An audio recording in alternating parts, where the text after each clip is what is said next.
अस्सलाम वालेकुम। आज 29 जनवरी 2026 है और दिन है आज जुमेरात का।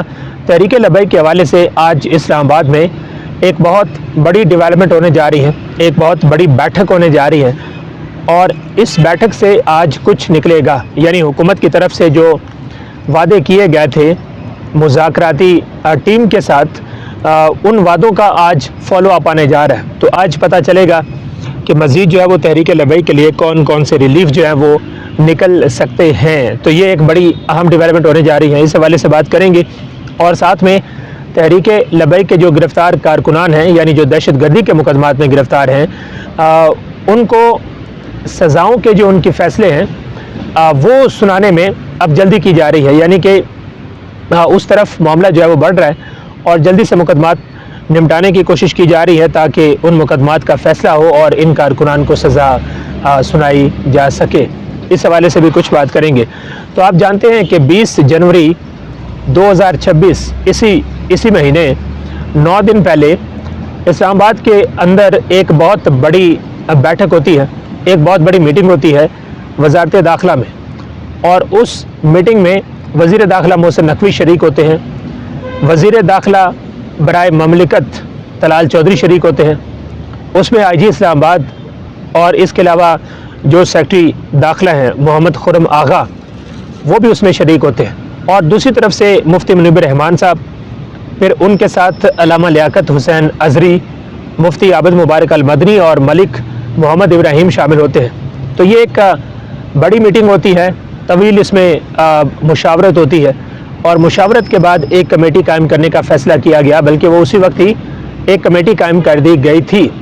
और फ़ैसला ये हुआ था कि ये कमेटी आइंदा आने वाले दिनों में ये मुलाकातें करेंगी और जो पॉइंट्स वहाँ पे डिस्कस किए गए थे बड़ी मीटिंग में, उनके फॉलो अप के ऊपर ये बातचीत करेगी। फौरी तौर पे 2 मुतालबात तो वहीं पर मान लिए गए थे। एक तो जामे मस्जिद रहमतुल्लिल आलमीन को ओपन करने का जो मुतालबा है वो, और दूसरा जो बेकसूर कारकुनान हैं जो कि मुफ्ती मुनीब रहमान साहब समझते हैं कि बेकसूर कारकुनान हैं जिनको शक व शुबा की बुनियाद पर गिरफ़्तार किया गया, उनको भी फ़ौरी तौर पर रिहा किया जाए। तो फ़ौरी तौर पे हुकूमती साइड से ये वादा किया गया कि ये मुतालबा तो फ़ौरी तौर पे हम मंजूर कर रहे हैं, लेकिन दूसरी तरफ क्या इन जो वादा उन्होंने किया क्या उसके ऊपर अमल दरामद किया? तो हमें नज़र आता है कि अमल दरामद नहीं हुआ। जामे मस्जिद रहमतुल्लिल आलमीन जो है वो अभी तक ओपन नहीं की गई और दूसरी तरफ रावलपिंडी से सिर्फ 250 कारकुनान को रिहा किया गया। इसके अलावा मुल्क भर से कहीं से कारकुनान को रिहा नहीं किया गया। तो जो वादा हुकूमत ने किया था उसके ऊपर भी फौरी तौर पर अमल तो नहीं किया गया। तो आज इस्लामाबाद के अंदर वो जो एक कमेटी कायम की गई थी उसकी मीटिंग होने जा रही है और ये मीटिंग भी वज़ारत दाखिला में ही होने जा रही है। और ज़राए ने ये बताया कि मुफ्ती मुनीब रहमान साहब जो हैं वो आज की मीटिंग में शरीक नहीं होंगे। उनकी जो मुज़ाकराती टीम है जिसमें मुफ्ती आबिद मुबारक हैं और इसके अलावा दूसरे लोग हैं, वो उनकी मीटिंग होगी और गालिबन इसमें जो तलाल चौधरी हैं दूसरी साइड से वो भी होंगे और सेक्रेटरी दाखिला भी इसमें मौजूद होंगे और वो डिस्कस करेंगे और कहेंगे, वहाँ पे उनको बताएंगे कि आपने जो वादा किया था कि 2 मुतालबात फ़ौरी तौर पे आपने मंजूर करने का वादा किया था, तो उनका क्या बना। अभी तक जामे मस्जिद रहमतुल्लिल आलमीन ओपन नहीं हुई, कारकुनान को मज़ीद रिहा नहीं किया गया और इसके साथ साथ एक और मुतालबा जो था वो शोहदा और ज़ख्मियों की लिस्ट वो हुकूमत से मांगी गई थी। यानी मुफ्ती मुनीब रहमान साहब ने हुकूमत से वो फ़हरिस्त मांगी थी कि आपको ज़्यादा जो है वो मालूम होगा कि कितने ज़ख्मी जो है वो वहाँ से हॉस्पिटल्स के अंदर लाए गए और कितने शोहदा जो है वो वहाँ से हॉस्पिटल्स में उनकी डेड बॉडीज़ पहुँचाई गई थी।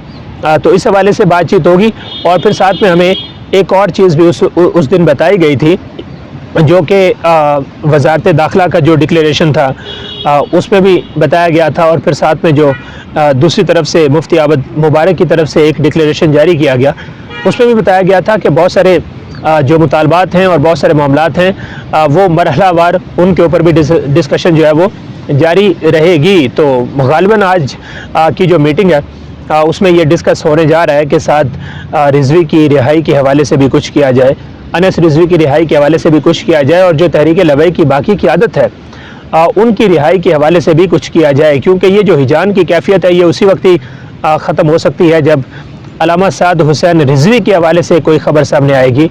तो मुझे उम्मीद लग रही है कि आने वाले चंद दिनों में अल्लामा साद हुसैन रिजवी के हवाले से कोई ना कोई बेहतर जो है वो ख़बर सामने आएगी।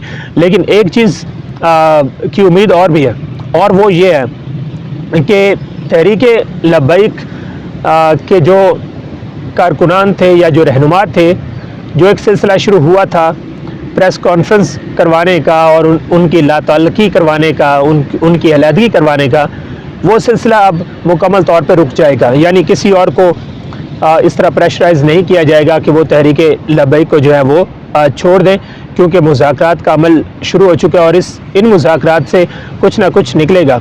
बराह रास्त तहरीक लब्बैक के साथ ये मुज़ाकरात नहीं है, ये हमें पॉइंट ज़हन में रखना चाहिए कि तहरीक लब्बैक के साथ ये हुकूमत के बराह रास्त मुज़ाकरात नहीं हैं। ये मुफ्ती मुनीब रहमान साहब और उनकी टीम के साथ मुज़ाकरात हैं। अभी जब मुफ्ती मुनीब रहमान साहब के साथ या उनकी टीम के साथ हुकूमत कुछ पॉइंट्स के ऊपर एग्री करेगी, फिर मुफ्ती मुनीब रहमान साहब जो है वो तहरीक लब्बैक के पास जाएंगे और उनको भी एग्री करेंगे।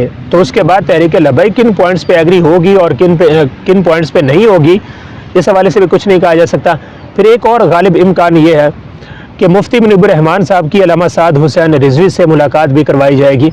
यानी जब हुकूमती साइड से मुतालबात किए जाएंगे और कुछ एग्रीमेंट्स होंगे और कुछ बातचीत होगी, तो फिर ज़िम्मेदारी ली जाएगी मुफ्ती मुनीब रहमान साहब की।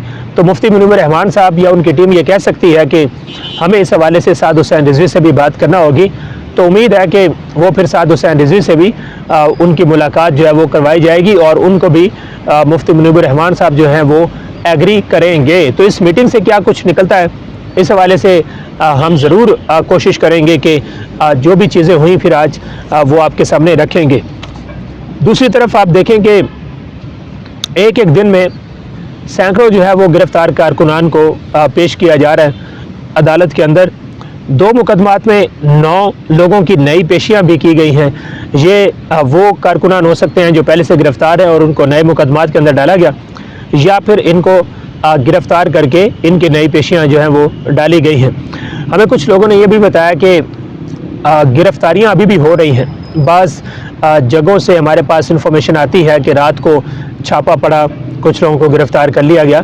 ये अभी भी कहीं ना कहीं से जो है वो इतलात आ रही है। तो मेरे ख्याल में या तो इनको गिरफ्तार करके इनको पेश किया गया, या फिर ये पहले से गिरफ्तार थे और नए मुकदमात के अंदर इनकी गिरफ्तारियां डाली गई हैं। इनमें से एक मुकदमे में 6 दिन और एक मुकदमे में 7 दिन के लिए अदालत ने शनाख्त परेड का वक्त दिया है। 26 मुकदमात में 130 गिरफ्तार कारकुनान को दोबारा पेश किया गया है अदालत में। इनमें से एक मुकदमे में 3 दिन के लिए शनाख्त परेड का वक्त दिया गया है।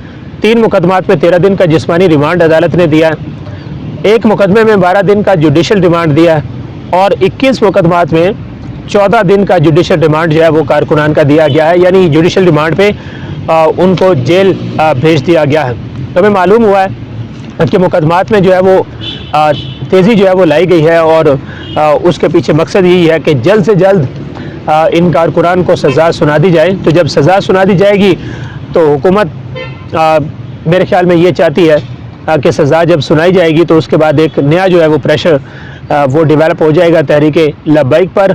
और इस प्रेशर की वजह से भी, क्योंकि हुकूमत ये समझती है कि जब गुज़श्ता बार तहरीक लब्बैक के कारकुनान गिरफ़्तार किए गए थे और फिर उनको रिहा कर दिया गया था एक एग्रीमेंट के तहत, तो अगर उनको सज़ा दिलवाई जाती है या इनको सज़ा हो जाती है तो हुकूमत ये समझती है कि फिर तहरीक लब्बैक जो है वो आगे ज़्यादा शायद मुश्किल पैदा ना कर सके हुकूमत के लिए। तो इसलिए भी तेज़ी लाई जा रही है। एक तरफ जो मुज़ाकरात हैं वो चल रहे हैं, मुज़ाकराती अमल जारी है, तो दूसरी तरफ जो कारकुनान गिरफ़्तार हैं उनके मुकदमात चल रहे हैं, उनको सज़ाएँ जो है वो देने का अमल वो तेज़ी से जारी है और उस तरफ बढ़ रहा है।